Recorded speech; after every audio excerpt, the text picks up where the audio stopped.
और देशभक्ति की भावना से भरे अनुशासन प्रिय लोगों का देश Japan. The fan dance, as the name suggests, thus the lovely dance is performed by holding fans in hands. These are well decorated, beautiful and seen to be a fine piece of art. हाथों में पंखा लिए सुंदर परिधानों में सजी जापानी युवतियाँ बड़ी ही नजाकत तथा शालीनता से इस नृत्य को प्रस्तुत करती है। So let's welcome the girls of 4th and 5th with a big round of applause. तो कृपया इनका जोरदार तालियों के साथ स्वागत कीजिए।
कृपया ध्यान दें। अब मैं आपको आने वाले कुछ आकर्षणों के बारे में बताना चाहता हूं, ध्यान से सुने। अगले कुछ प्रोग्राम कार्यक्रम इस प्रकार रहेंगे: रिबन डांस, फिर गरबा गुजरात से, गिद्दा पंजाब से, पोल काटू नृत्य होगा श्रीलंका से, फिर आदिवासी, उसके बाद में पंचतत्व यानी sky, air, land, water and fire. तो देखना न भूलें, आप बैठे रहें, दिल थाम के बैठे रहें एवं इन कार्यक्रमों का आनंद लें। धन्यवाद।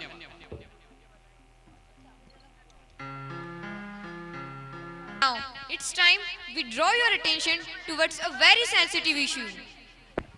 जी हाँ, अब बारी है आपके समक्ष एक ऐसे ही मुद्दे में प्रकाश डालने की जिसने न ही भारतवर्ष को अपितु पूरे विश्व को हिलाकर रख दिया है। Woman, one word, but so many relations connected to it. Mother, sister, wife, aunt, grandmother, all are women. The world exists and flourishes because of woman. She is the creator of the world. She is worshipped in the temples, but unfortunately exploited by her own people and by the society. नारी यानी जननी, जीवन का संचार करने वाली नवजीवन का स्रोत, परंतु इसे हम हमारा दुर्भाग्य ही कहेंगे कि वही नारी जिसे हम दिखावे में पूजते हैं, लेकिन असलियत में अपनी छोटी मानसिकता का शिकार बनाते हैं, उस पर दोषारोपण करते हैं, कलंकित करते हैं और कई बार उसे प्रताड़ित करने वाले उसके अपने ही होते हैं। She is thought to be a burden. The so-called civilized and noble people of the society very often forget that she is also a living being with feelings and emotions, not an object or a decorative piece of art. अब हमारी आगामी प्रस्तुति में हमारी शाला के छात्र छात्राएं एक ऐसे ही ज्वलंत मुद्दे को आपके समक्ष प्रस्तुत करने जा रहे हैं। हम उम्मीद करते हैं आप इसे ध्यान से देखेंगे तथा आत्ममंथन करेंगे। So let's welcome the students of class 9th and 10th with a huge round of applause. आइए, आप सभी का स्वागत है इस नाटक में जिसका नाम है अभागी बेटी। इस नाटक में हम बालिकाओं पर हो रहे अत्याचार एवं भेदभाव को दिखाना चाहते हैं। शुरुआत होती है एक परिवार से जो गरीब है। उनके यहाँ पहली संतान लड़की होती है जिससे वे दुखी हो जाते हैं और कुछ समय पश्चात एक लड़का होता है जिससे उनके परिवार में खुशी की लहर दौड़ जाती है। लड़का अब स्कूल जाने लगता है, तो आइए आपको लिए चलते हैं इस परिवार में। बेटे का एडमिशन करवाना है, सोचता हूँ किसी अच्छे स्कूल में करवा दूँ। पर कैसे? हमारे खाने के तो लाले पड़े हैं। इस महंगाई में फिर इतने पैसे कहाँ से आए? माँ, भूख लगी है, कुछ खाने को तो दो। कल भी तो बासी रोटी दी थी और रोहन को तो गरम गरम रोटियां। चुप कर मनोज कहीं की, जो मिलता है चुपचाप खा। जरा सी जान है और दिन भर ठूसती रहती है। काम की न काज की, दुश्मन अनाज की। क्यों ना तुझे भी काम पर लगवा दूं। पर पिताजी, मैं अभी छोटी हूँ, मैं भी पढ़ना चाहती हूँ। मैं वादा करती हूँ भैया से भी अधिक नंबर लाकर दिखाऊंगी। मैं काम पर नहीं जाना चाहती। काम नहीं करेगी तो खाएगी क्या? तेरे भाई को भी तो पढ़ाना है। कल से 2-4 घरों में काम पर लगवा देती हूँ।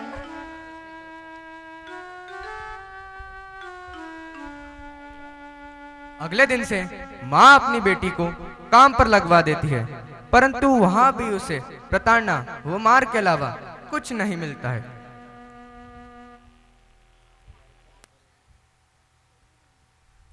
ए लड़की, जरा अच्छे से कचरा निकाल। हाथों में दम नहीं है क्या?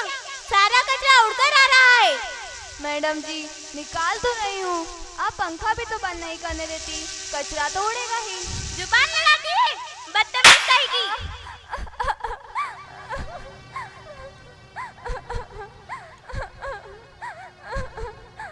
माँ, मैं कल से काम पर नहीं जाऊंगी, वो मैडम मारती है। तूने काम ही ऐसा किया होगा, मारे नहीं तो क्या तेरी आरती उतारे? चल जा, खाना पका, रोहन को भूख लगी होगी।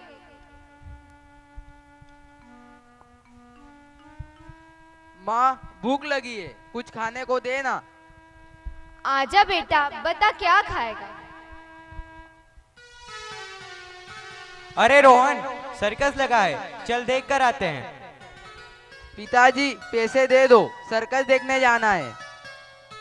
ले बेटा, जल्दी आना।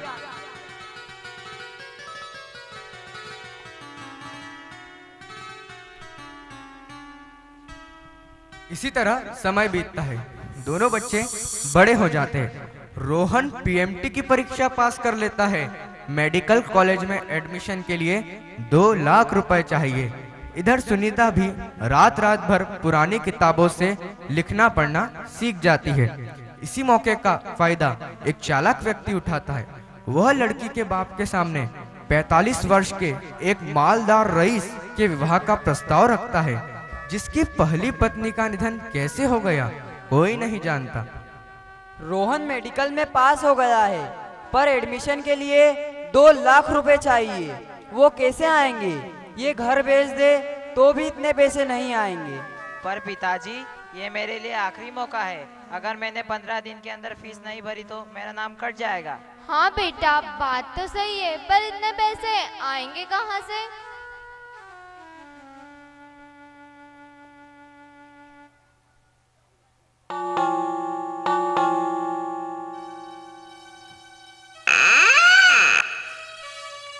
नमस्कार भैया। नमस्कार, पर आप है कौन? मैंने आपको पहचाना नहीं। अपना मददगार ही समझिए भैया, मदद करने आए हैं। कैसी मदद? तुम्हारी मदद, तुम्हें मेडिकल में एडमिशन दिलाने की मदद। क्या सच भैया? हाँ, पहले एक बात बताओ, बेटी का विवाह करोगे क्या? एक मालदार आदमी है, कहो तो बात चलाऊं। मतलब समझे नहीं। यदि बेटी का विवाह उससे करवाओगे तो पूरे 2 लाख रुपए मिलेंगे। पर मतलब क्या भैया? बस उम्र में कुछ सालों का अंतर है, करीब 30-35 साल। क्या? नहीं भैया, ये अंतर तो ज्यादा है। सोच लो, बेटे के भविष्य का सवाल है, फिर इतने पैसे कहाँ से लाओगे? अरे उस मनहूस का क्या अचार डालेगी? और 2 साल बाद उसकी शादी का खर्च क्या भगवान उठाएगा?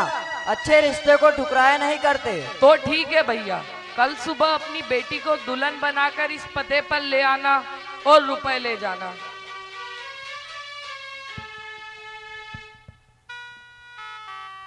ये कौन था माँ?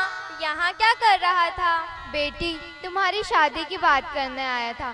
तुम्हारे लिए एक अच्छा रिश्ता लाया था। कल तुम्हारी शादी है और लड़के वालों ने हमें वहीं बुलाया है। अच्छे से तैयार हो जाना। पर माँ, मैंने तो उसे देखा भी नहीं। वो कौन है? कैसा है? ऐसे कैसे शादी कर लूं? चुप कर करमजली, ज्यादा सपने देखकर हवा में मत उड़। तेरे लिए क्या कोई राजकुमार आएगा? हमने सोच समझ कर ही रिश्ता तय किया है।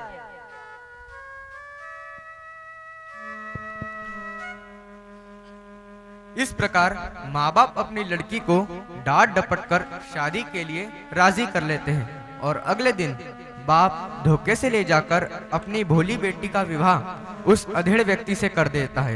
यहाँ भी उसे प्रताड़ना व अत्याचार के अलावा कुछ नहीं मिलता है।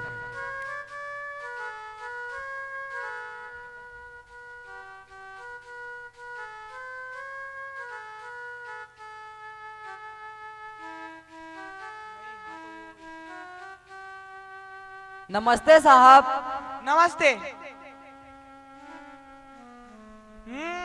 तो ये लड़की है, पर 2 लाख कुछ ज्यादा है, पर ठीक है, ये लो रुपए।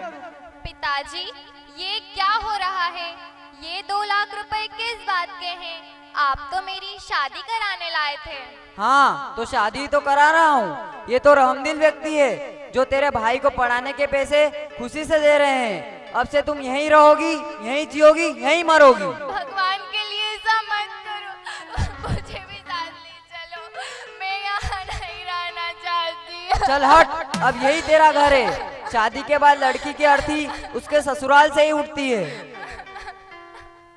रो मत, तुम्हें यहीं रहना है।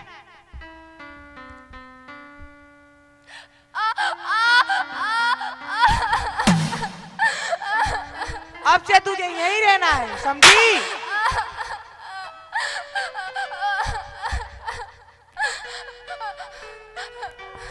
इसी तरह 1 वर्ष बीत जाता है और वह लड़की अत्याचार व प्रताड़ना सहती रहती है, जैसे वह उन सब की आदी हो चुकी हो। परंतु एक दिन तो आइए देखते हैं।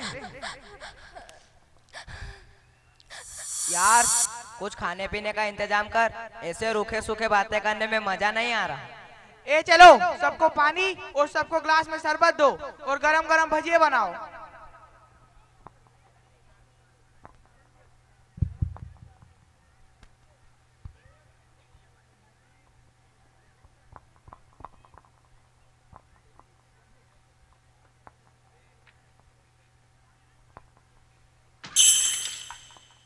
इतना वक्त बीत गया पर तुम अभी तक हमारे तौर तरीके नहीं सीखी।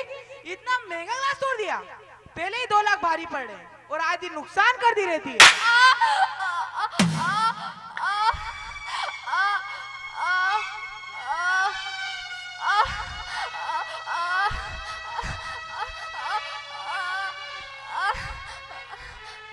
देखो देखो कैसे नाटक कर रही है। नहीं यार, ये तो सच में मर गई। अब क्या होगा? भागो यहाँ से।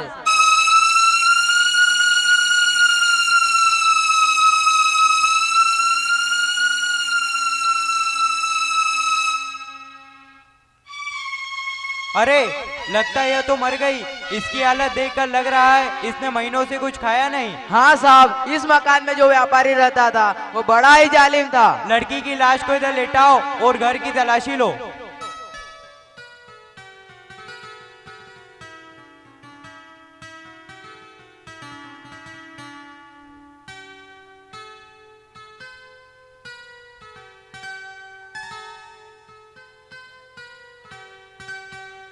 साहब, एक लिफाफा मिला है, शायद कुछ लिखा है। लाना जरा देखें क्या लिखा है।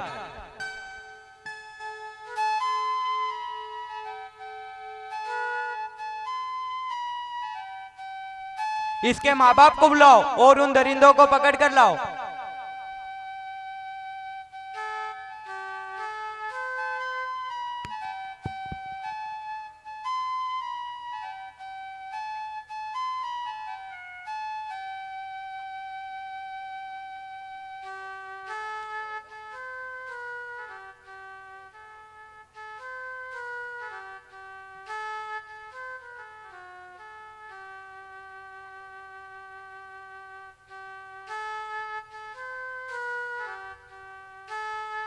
अरे कैसे निर्दयी माँ बाप हो जो अपने ही खून को यातना के दलदल में धकेल दिया।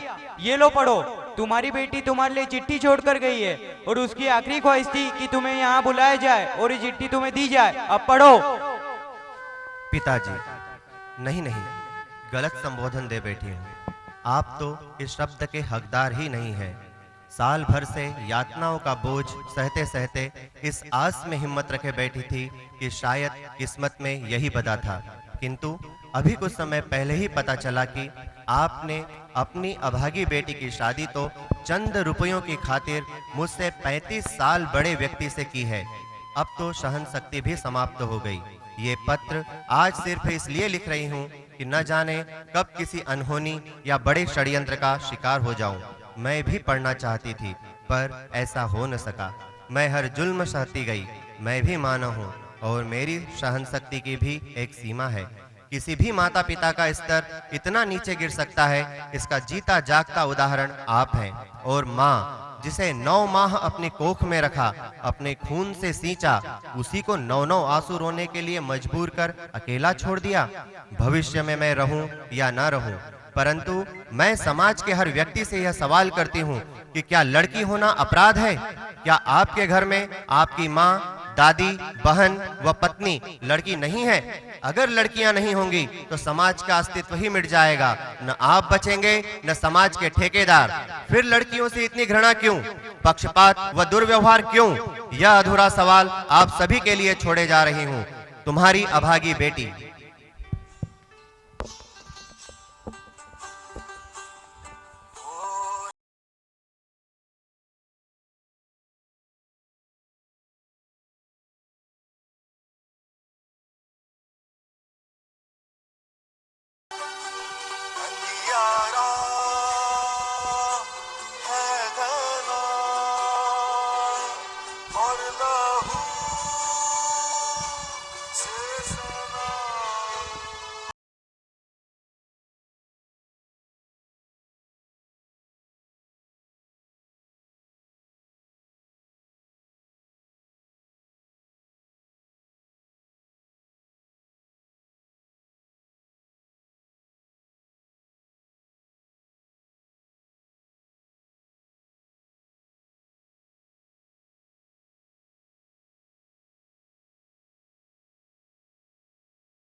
आज इस बालिका की मृत्यु से हम सभी का मस्तक शर्मसार हो गया है।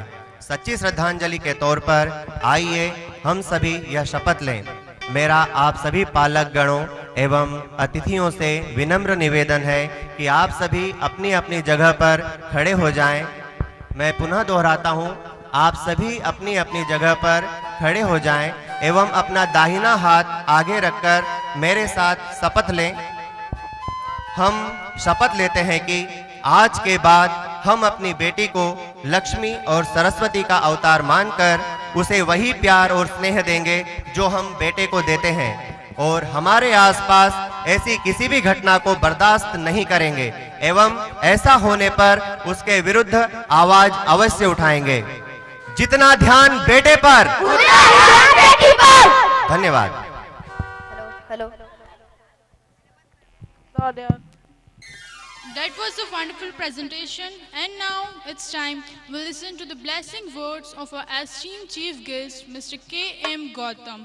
So I request respected sir to please come on the stage and speak a few words. Sir, please. Hindustan की तरुणाई मेरे सामने बैठी है। अभिभावक हैं, महेश्वर मंडलेश्वर क्षेत्र के सभी सम्मानित नागरिकगण हैं। ठीक कुछ क्षणों पहले जो नाटिका आपने देखी, उसको देखकर मुझे एक मेरे जीवन की घटना याद आ गई। मैं छत्तीसगढ़ में पदस्थ था। वहां मेरी बिटिया के साथ एक बेटी पढ़ा करती थी। उसके पिता सब इंजीनियर थे सिंचाई विभाग में।